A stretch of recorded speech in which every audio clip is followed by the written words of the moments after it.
Today I'm going to be talking about something that's a burning issue that I see across a number of pet parents these days.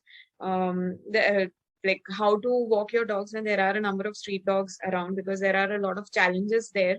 These community dogs or the street dogs, they are basically extremely intelligent, clever, and robust dogs. Like they are superb, amazing breeds who can actually, like if you see, they are very agile, they're very clever, and quite alert and active of their surroundings all the time. If you've observed that, as you mentioned rightly, they're highly territorial, and the reason that they're territorial is because they stay on the streets or they are by the community.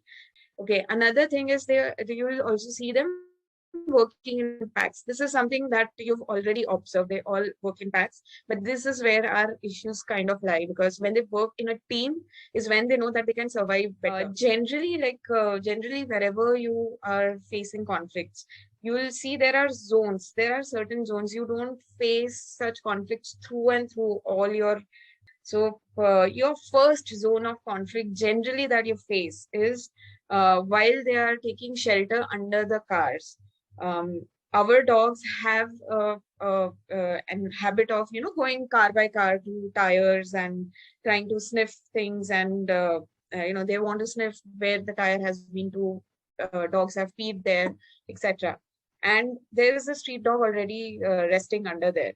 So that becomes a huge major conflicting zone. My second point will be, like, what I have observed is that generally when there are complexes or stores or food joints where these street dogs kind of rest, as well as they get their food from there or water from there. So remember, like, shelter, food, water, that's what they get from over there, and that's the reason that they are very protective about those areas. Next zone of conflict could be around the entry and exit gates of your societies or the complexes where these dogs are, etc. Because if you would have noticed, again, many feeders do place their water bowls or their food bowls near the entry exit areas, and that's why they can become territorial towards that areas a little more than the usual roadside and all. uh, and your fourth zone of conflict will be like, that is by the road, but you see the entire pack is driving ahead.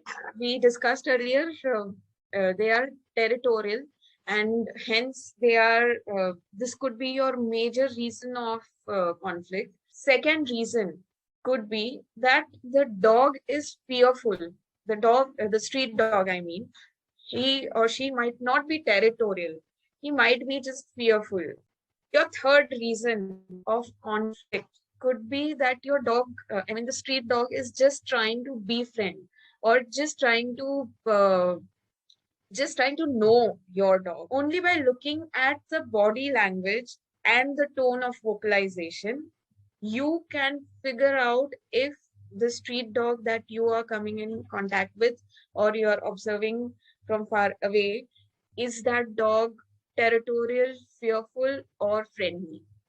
Especially when you are walking your dog during the noon times. I'm sure, I hope you all are avoiding it in the summer days, but in general, like if you're in a cooler climate, and if it's your dog has a habit of going out in the noons and all, try to avoid cars, because that's basically where the street dogs are lying, and that's their shelters.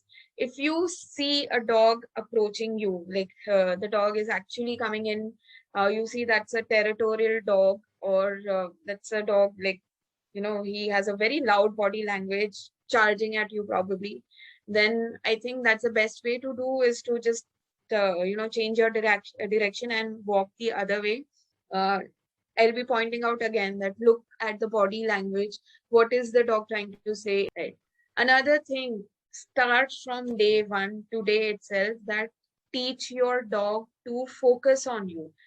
Use your commands like stay, come, and look at me, or watch me commands.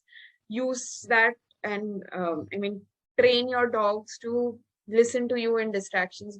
And I think the last point is something that we all know, that if it's a pack of dogs that's charging at you, don't think of anything. just change your direction, because that's where we can't, nobody can help around, because they are targeted and focused, and they have a lot of strength because they are in a pack. Whosoever has puppies right now and are facing these challenges with the street dogs around, what you can do, like these are two ways that I am going to mention, that this is how you can break the ice. So like how you invest time in training your puppies indoors, I suggest that invest also a lot of time training your puppies outdoors in the distraction, and also invest time in getting the puppies to know the environment around. Let the dog observe that there's a puppy in this area. Okay. And with your puppy, what you'll be doing is just doing those stay, look at me, all fun based tricks or fun based commands. The puppy has to have fun while you're doing this. The street dog has to be at a distance, but see to it that the dog knows that there's a puppy around, and just keep doing this for say a week or so. Let the puppy pee there so that the dog can come and smell it later and understand, because that's how dogs really kind of get to know each other. But 1 week you have done this trait, now you could decrease the distance a little, because the street dog has already seen your puppy. He knows that there's something that's new to this area but doesn't mean any harm. And now the puppy also knows your street dog, that okay, there's some dog by that distance. So gradually, week by week, you can decrease the distance, where yet for at least I would say 10 to 15 days you're not allowing both the dogs to meet each other. When your dog hits their 6 7 months of age is when you start suddenly seeing that there's some trouble if the introduction, like I mentioned earlier, hasn't gone well. So in that case, what you can kind of do is try to follow the same protocol that I mentioned with the puppy parents, but take its own sweet time. Like the distance has to be more. Teach your dog a lot of good commands like impulse control, stay, recall, and focus on you, and have fun.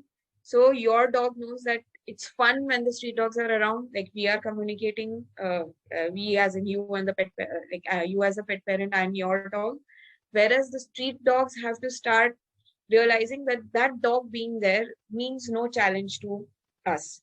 Right. So initially, it shouldn't be more than two dogs, because let your dog understand what these dogs are.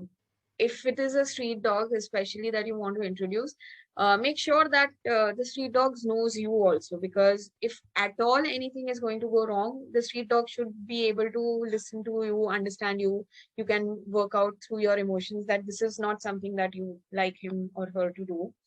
Uh, Most importantly, look at the body language. Is it a friendly approach from both the dogs? And when they're meeting each other, let them sniff each other through on the like through the bums, because that's how, like I said, that when you have your like the dogs are peeing, and that's how they sniff and understand more about each other. Okay. Be very gradual about these introductions. Give sufficient timeouts. If they've just sniffed, you can just put them a little separate. Put your dog on stay. If you can, if you know the street dog well, you can just kind of push him or her away using your hand, and then allow it again. After this interaction has gone well, these two things that you could do is, when you go back home, always look for the ticks and fleas in your dogs, because they've interacted with the street dogs, and wipe them off and everything. And if it all goes well and you think it's going to be a general and regular meetup, then do take up the responsibility of these street dogs. I would anyways otherwise also insist that look into their yearly vaccinations, look into their tick and flea treatments on monthly basis if you can, because that's the best we can do.